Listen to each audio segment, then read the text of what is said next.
everybody. Hi, Instagram. Hi, Facebook. Mia Green here, back in the classroom at Mr. Sewing Machine, and I am so excited. I don't know what to do with myself. Guys, we have the princess from mascara here in the United States in our classroom. Everybody, meet Wonder Woman. We're so excited to have her here in the classroom with us. On her way from mascara, she heard about the pandemic that we were having here in this country. She came ready with her COVID safety mask so that she can protect herself from this crazy virus, but she also got vaccinated. She got vaccinated so we can have some fun tonight, so we can all take our mask off now.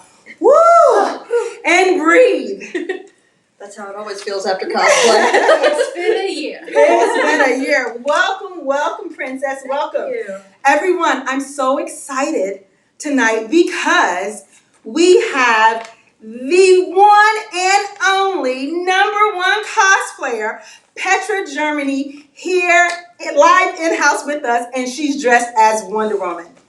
Would you guys let's just take a moment, people, to appreciate the costume. Petra, stand up. Show them this costume. Would you guys take a look at this? Everything that you see here, Petra has made, handmade herself.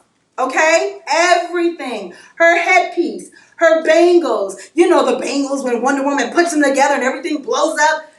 Her shoes, all of the armor, all of the plating, all of the gear. She's made that. And you know what else? Here's one of the most exciting things about it. She can teach you how to do it right here at Mr. Sewing Machine, only at Mr. Sewing Machine. Petra is our brand new cosplay teacher for this store only. And she's going to be teaching everyone that wants to know about cosplay, that has ever wanted to get into cosplay, or that just likes to dress up maybe for Halloween or special events, masquerade parties or things like that. She's going to teach you how to bring the character that you have in your mind to fruition. Like, look at her.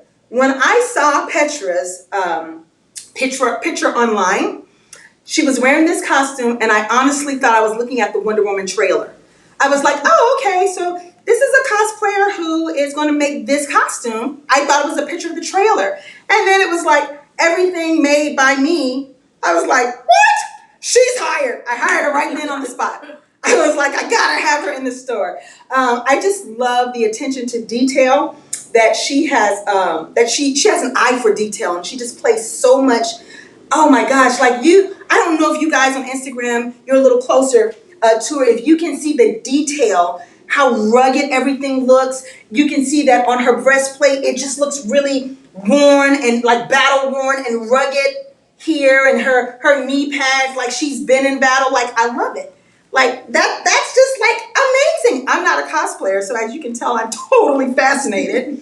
I love it. So we're going to talk to Petra about the world of cosplay, and because we're talking about cosplay, I had to pull my girl in on this conversation as well. Miss Kristal. Hi. Kristal is going to talk to us as well about the world of cosplay, because Kristal is an effects makeup artist. So you guys don't know this about me, but before I was sewing, I was a professional makeup artist. So I did bridal, I did editorial work, like magazines and that kind of stuff. That was my world for over 25 years. So when I met Kristal and found out that she was an effects makeup artist, I was just like, OMG, because I always loved effects. But when I was in school, I could never do it. I couldn't do a ball cap to save my life. It just did not work. So it wasn't my specialty. Bridal, editorial, clean beauty, that was where I flourished the most. But I always admired the effects girls and guys because there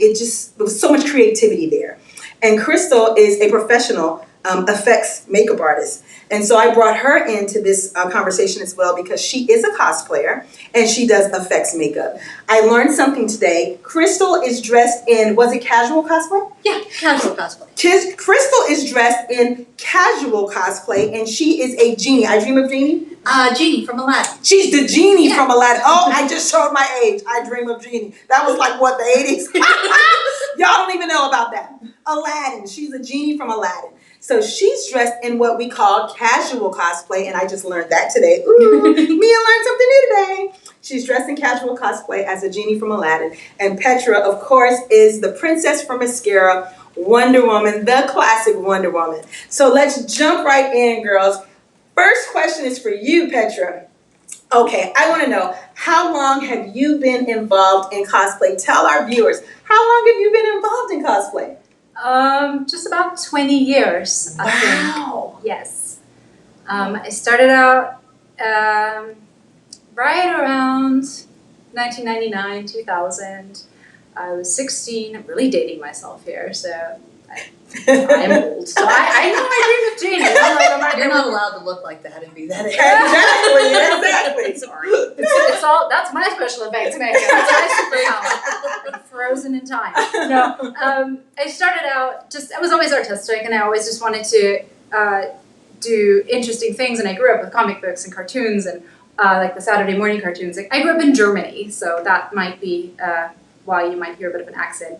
So if you take yourself back to 1999, 2000, that was like the advent of the internet. Mm-hmm. That was the 56K modem when nobody could call you all day. Right. And like research would take you like a day because everything took forever to load. You Right. could Google, what's Google? You know, so I always, comic books and all that stuff was kind of how I taught myself how to speak English. Okay. Because the German translations would take years to come over and be like authorized and then printed and whatnot. Well, they weren't like great. Uh-huh. Like if you read it, I'm like, that's not what they're saying. Right. That's not that. So I kind of, you know, got a little closer to the source and I became really interested in the hows and the whys and the making of. So I just kind of started out slapping things together and became a bit of a hobbyist, and then I found out that conventions were a thing.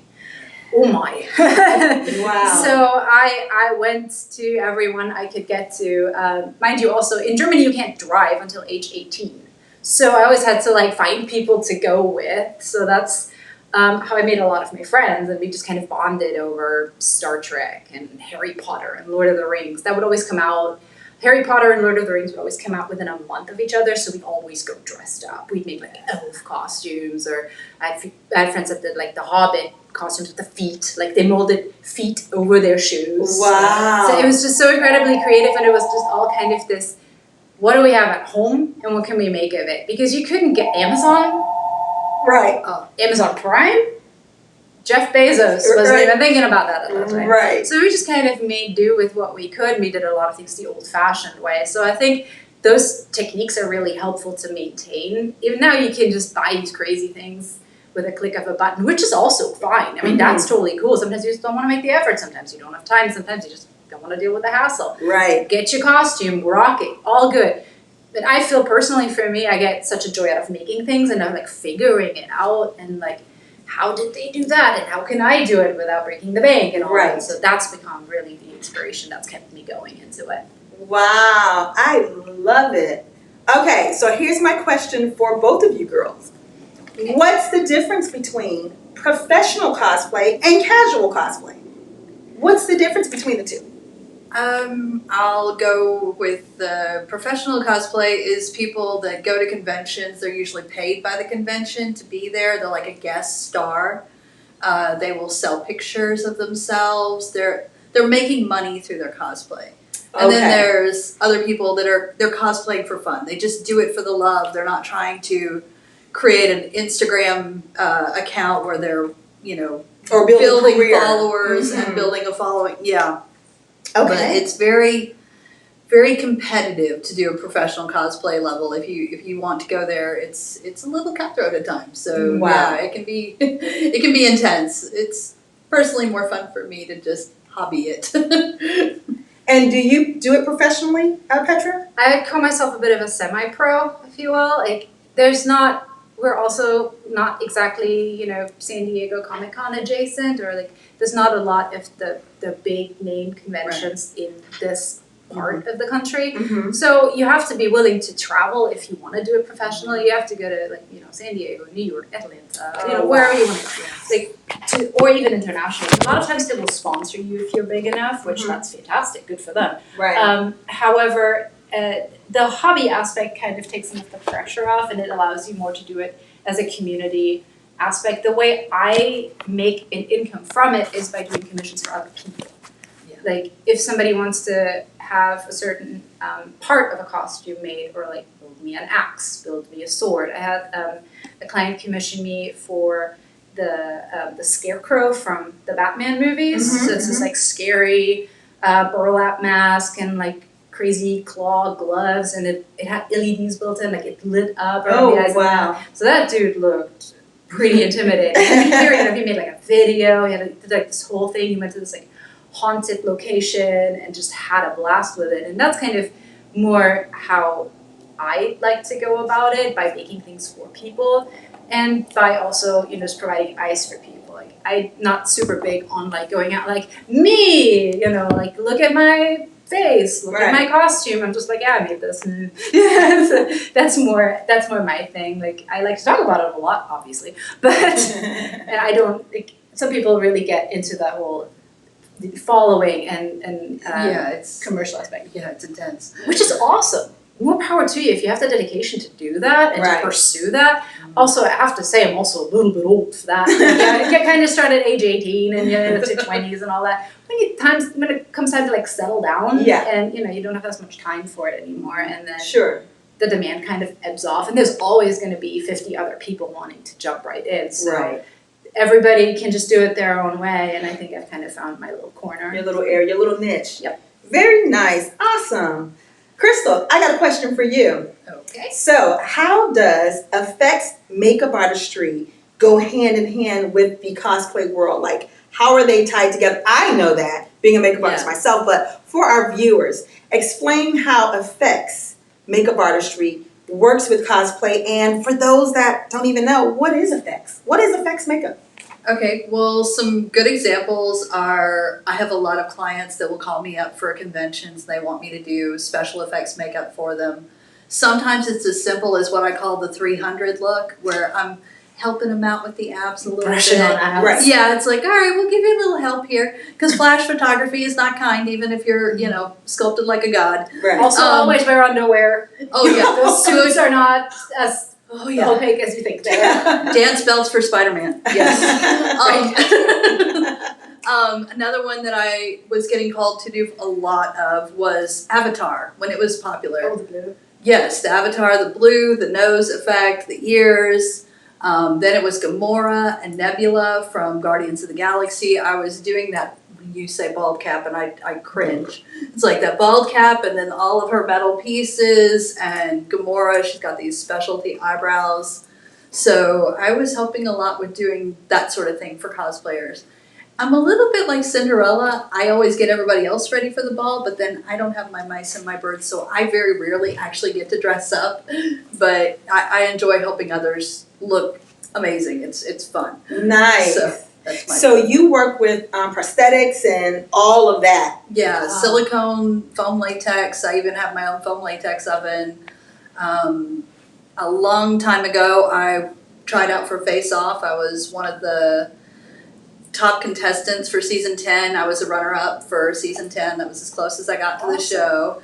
And so it's been a very addictive thing for me. Amazing. When I met Kristal and found out that she was a contestant on Face Off, I was like, bestie! Because I love the show. I always watch this show. Again, it's a show it specializes in effects makeup.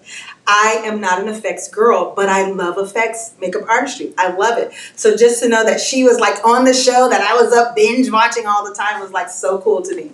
All right, super nice, super nice.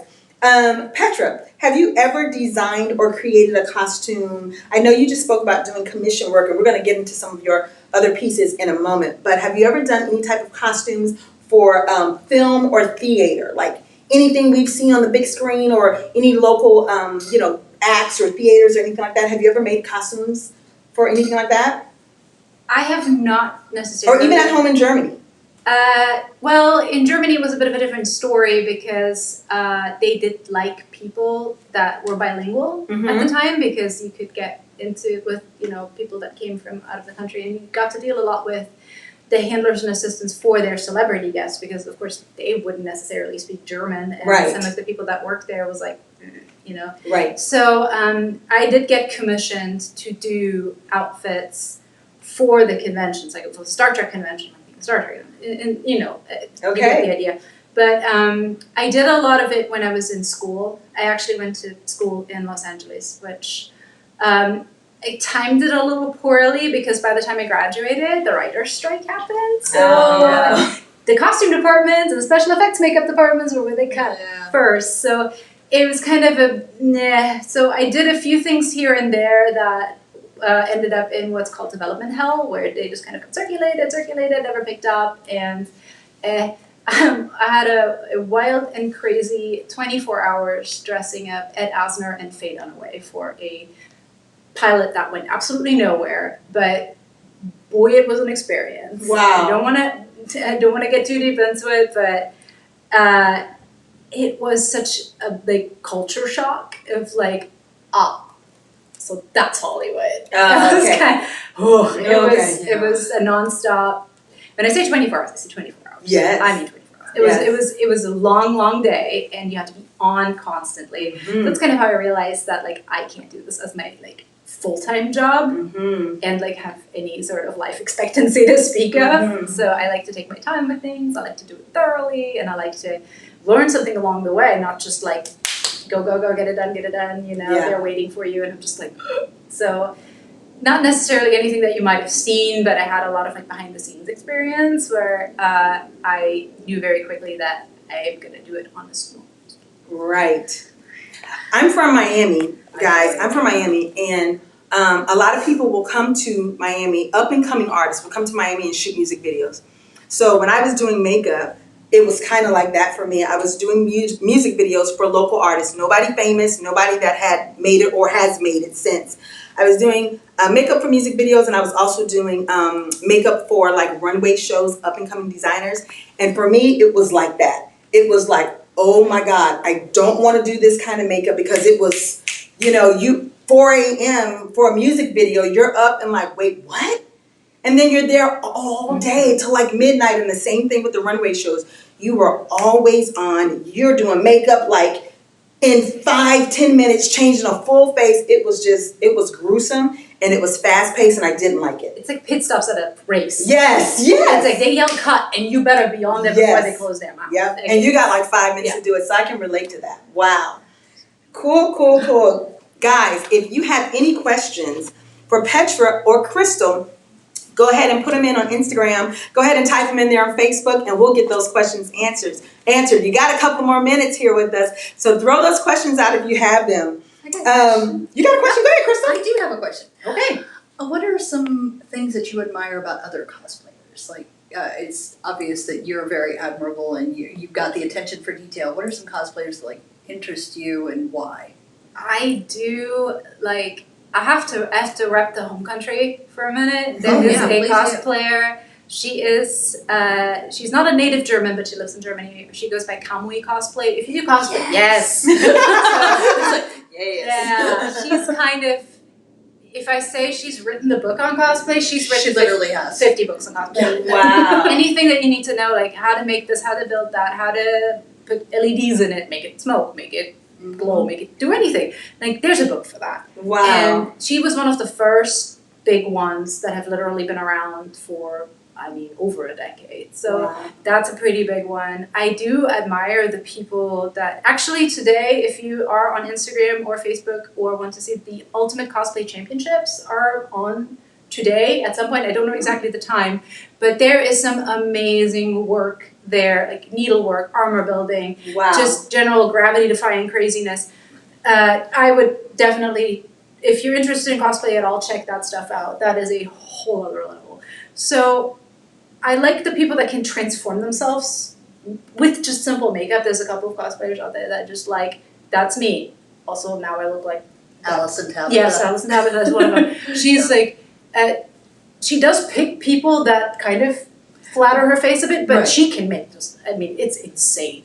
Oh yeah, she's a chameleon. Yeah, it's crazy. Like from Johnny Depp to David Bowie to, Oh, wow. she does a beautiful, beautiful Wonder Woman, and she makes herself look like Gal Gadot. Like that's her niche, where it's just like the makeup. Like she will exactly look like that person, and she'll show you how. Wow. And then there's just these people that just do these insane, just giant builds where they, they are on stilts, they're on crutches, they have mechanical extended arm. Like there's a Groot out there, or a couple. There's a guy who does Korg from Thor. He's like that giant rock troll, and they just lumber around with that giant thing all day and not having a care in the world. They're so happy about it, and I'm just like, I'm dying just looking at it. More power to you, dude. Also, where do you put it? Oh, no kidding. How big is your storage? That I admire that so much, because that is something that I can't get into. Same. Yeah, that's not my world. Wow. Nice. So nice. All right. We're going to have a little bit more fun, guys. Are you ready to see some more things that Petra has made? We're going to jump into props right now. Petra, let's show our viewers on Instagram and right here on Facebook some of the fun stuff you brought with you. So, Okay. What is this gadget right here? Take a look at this, guys. It's like a bow and arrow type. This is the quiver, and the bow's coming. This is the quiver, Right, this and is that's the bow, and I am to understand that this is actually workable. Yes. You can really use this. And she's made this. It's that way. It's So- beautiful. You can draw, you can shoot. It draws up to 25 pounds, so it's not, Wow. I wouldn't recommend it for like elk hunting or anything, but it does work. It does its thing. This is from a video game called Horizon Zero Dawn. It's the main character. She has several different weapons, but this is one of them. This is sculpted around an actual working bow, so I just made like an exoskeleton. So it is a recurve bow that's made to look like a compound bow from somewhere between the distant future and the Stone Age. So it does work with the arrows. So I'm not going to shoot an arrow in here, but you basically stick it through here and then go about your business. So I'm not going to injure property or people with this, because I'm not an accomplished archer or anything. There's somebody off camera that she's really good at it. And guys, Petra made all of this from scratch. Yes. Okay? This is not something that she ordered on Amazon. She has made these items from scratch.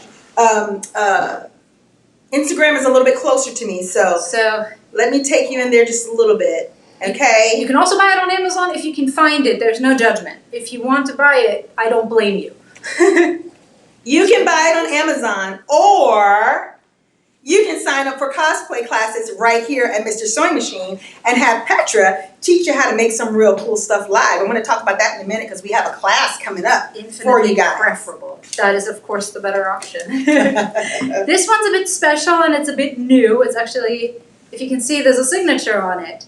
2020 was kind of a bit of a blow to everyone, but to cosplayers especially, because March is generally when the convention circuit starts, when there's a huge uptick in just social gatherings for cosplayers, which is right when everything shut down. So there was a lot of cosplayers worldwide that sat on hundreds and thousands of dollars worth of material that they were building on over the winter to take it out, to compete, or to show off, or to sell. And now they had nowhere to go. So a lot of costume contests turned virtual. A lot of that, they found ways around that, because that's what I love about that community. They adapt so fast, but it's not quite the same. So last week in Oklahoma City, I actually got to attend a very, very fun convention called the OKC Pop Culture Con, which was kind of the first ray of sunshine after the long dark of 2020, and we all enjoyed it, and people were super cool about it. People had their masks on, or they were vaccinated. Everybody gave each other space, and they had Ray Park there as a guest, who is Darth Maul from Star Wars Phantom Menace. I think that was right around 2000 as well. I actually met him in 2004. It's a very embarrassing story. But I met him again, and it was so cool. Of course, he met 5 million people between now and then, but I was just like, and it was so cool. The first thing he said was, I was dressed up as Ahsoka Tano from The Mandalorian, which involved a blue and white headpiece, orange face paint, about 5 layers of wool. Wow. And it was fun. So, but it was all worth it. So I had these on, and I was like, I'm not a mint condition kind of gal, so if you have a thing to sign that somebody wants to sell on eBay, that's not me. So the first thing he says to me was like, "Can I touch it?" So he's like poking my armor and poking my leku and just going all about it. And he's like, "That's amazing." And I was just like, "Thank you." And so I'm just like, I'm about to faint. And so he signed my little bracer. So I'm super happy about this. And now I have to make another one. I didn't think it through, but so there's one. Worth it. I know. This is like my precious. So yeah, that's kind of this is kind of one of the first big ones, and this is the newest one, and I'm really attached to it. And nice. Now I can just like put it somewhere in the shadow box or something. Yes. Looks like you're missing part of your armor. Oh yeah. This is kind of fun to sit in, so I spared everybody the lasso. I'm assuming everybody's telling the truth. So I don't need to string anybody up with it. So this is just kind of, it looks super cool when it's not on a person, so actually it's backwards. There it is. So this is just the lasso. It just has a bit of part. This is actually made out of just 2 belts that I hammered together, and I made it mobile, and I added the buckles made out of foam, and then the lasso is just in a little functional thing that you just hang it off your hip and look super cool with it. But I mean, we're sitting on the couch. This is casual Wonder Woman. This is as casual as Wonder Woman ever. This is some fun little things. One of my cosplays is Ciri from The Witcher. Oh yeah. So these are some cool gloves that I made. There's a pair of boots there too, but I think they're probably towards the bottom. yeah. There's I do a lot of like generic stuff too. Those are where the commissions come in, for example. This is part of that. Yeah, there it is. So I do a lot of these like Renaissance fair style things. So this is something cool that if you're interested in cosplay and just want to have something that you can adapt for different characters, you can just start generic and then learn how to emboss it or whatnot. But these things are super easy to make. Like I burned that design into the belt, for example, and I thrift a lot of my materials. So you can just upcycle just about anything and just make it into whatever you want it to be. I love. Go ahead, Kristal. Pull the next one. I was about out. to say, I've got a question. She brought up. Go for it. You're talking about interpretive. How do you feel about interpretive versus screen accurate? Do you favor one or the other, or do you enjoy making your own kind of interpretations of a character, or which one do you kind of enjoy more? I enjoy the creativity. I feel like if you can get to a point where you can make it just super screen accurate, I mean, if you want to make a screen accurate Superman, you better look like Henry Cavill, or, I mean, that's just personal bias. But if it's any way, anyone can cosplay, any way you can cosplay it. If you want to do Spider-Man in a sweatsuit, perfectly fine. Also screen accurate. But if you want to make a steampunk Iron Man, by all means, go for it. If this is just something, that's one of the cool things about cosplay. You can just do whatever you want in whatever way you want it. If you want to make this Wonder Woman suit, but all hand sew it, go for it. Make it into a ball gown. Do that. You can do anything. You can do the casual version, you can do the swimsuit version, you can do the 2092 version, you can do the 1892 version. I have no preference. I can find admiration for however people express their creativity. Like if they're just like, I want to build this out of Legos. I've just about seen that, yeah. Yep, right? Perler beads was the craziest I saw. That somebody made an armor out of perler beads. And yeah. Wow. That's patience. Exactly. So it's like, I can't. This is like apples and oranges, whatever. All delicious. What I love is off camera, you guys can't see our marketing director, but she's here in the room, and I love the look on her face as everything's coming out. She's just looking like It's that is so cool. Okay, who knows what this is? Stranger Things. Tell us about it. So this is a little demo dog, which if you watch season 2 of Stranger Things, you get to kind of see the evolution of the evil, crazy-looking monster, and they're kind of cute. So it's just, I made this little fella. I made him out of fabric, basically. I made the pattern and sewed him together. He has arms, legs. He's articulated, so he's wired, so you can actually just kind of They can do different things. You can articulate the jaw. You can sit them on your shoulder. Just kind of hanging. There was a Stranger Things themed Halloween event at a bar in Oklahoma City, which I went to, and I had him on my shoulder every time I went to get a beer, and it was always just like, what can I get you? It was a brilliant experience, and it was like, hi. So, and you made his eyes out of resin? Yes, I cast his eyes out of resin. There's a little mold that's also really neat little skill to learn if you like to make little gemstones or anything that's clear. So I put red pigment into these, but generally it will come out like clear plastic.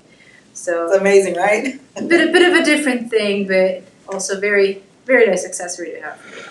Remember, guys, pull that stuff on out, Kristal. Remember, if you have any questions, go ahead and put your questions right here on Instagram. Put your questions on Facebook, and Petra will answer them. What else do we have? Well, this is just something. This is another bit for Ciri from The Witcher. It's not dirty, I promise. It's weathered.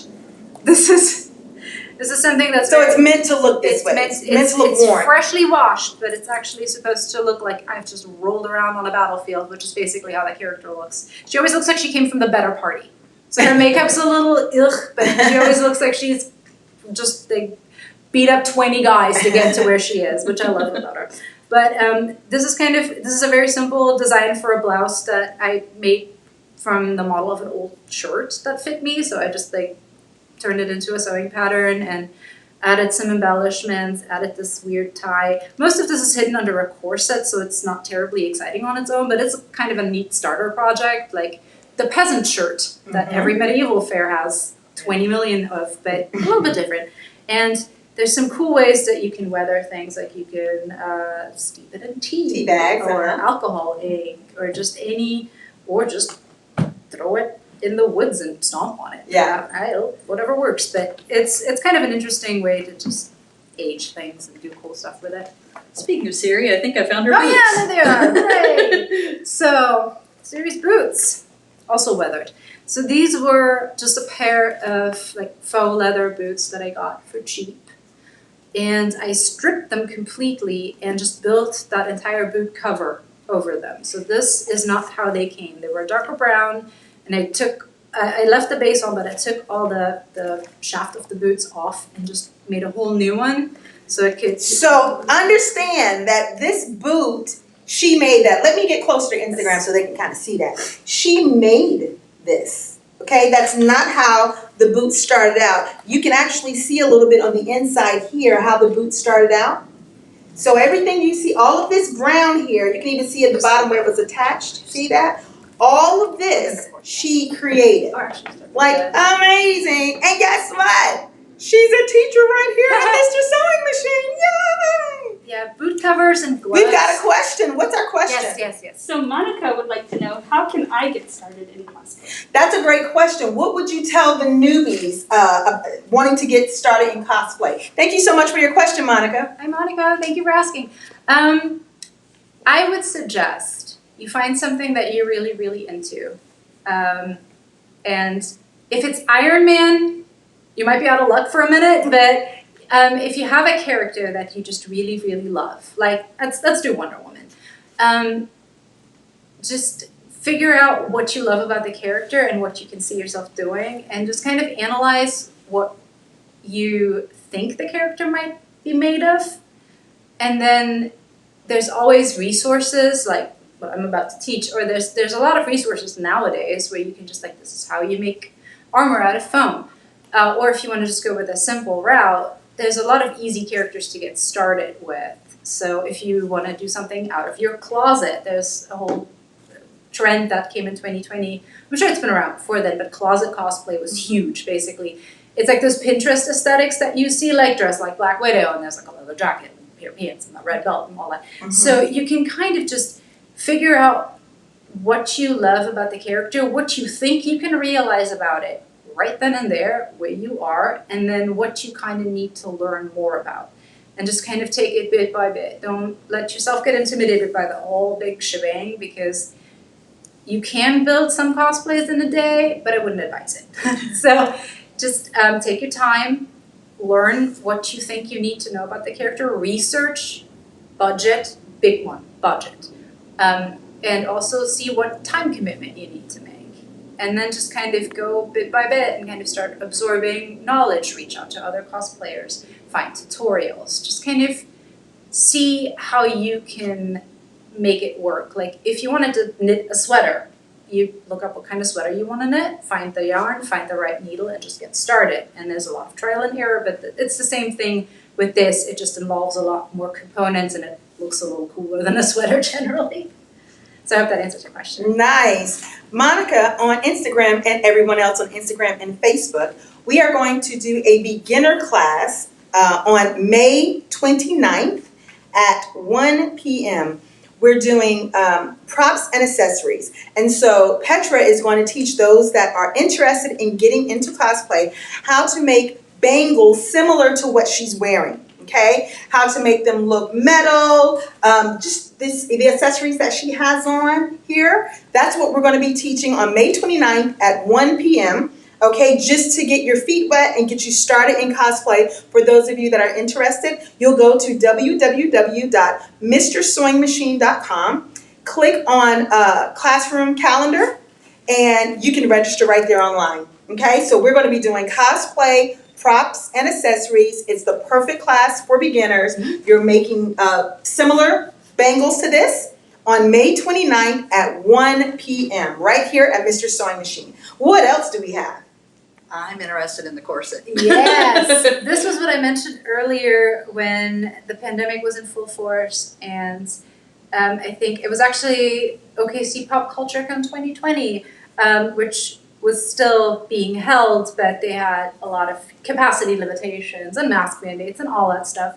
So a couple of people got together and decided, hey, it's a global pandemic, why don't we all dress up like Resident Evil characters? so we all had, like, I made everybody matching face masks and with the Umbrella Corporation logo on them. And this is my, holy crap, there's only like 2 women in Resident Evil ever, so I went with the movie character Alice, and this is a tactical corset that she wears in one of the movies, and now it's like, there's like 5 of them, and I'm not entirely sure, I think it's the 4th one.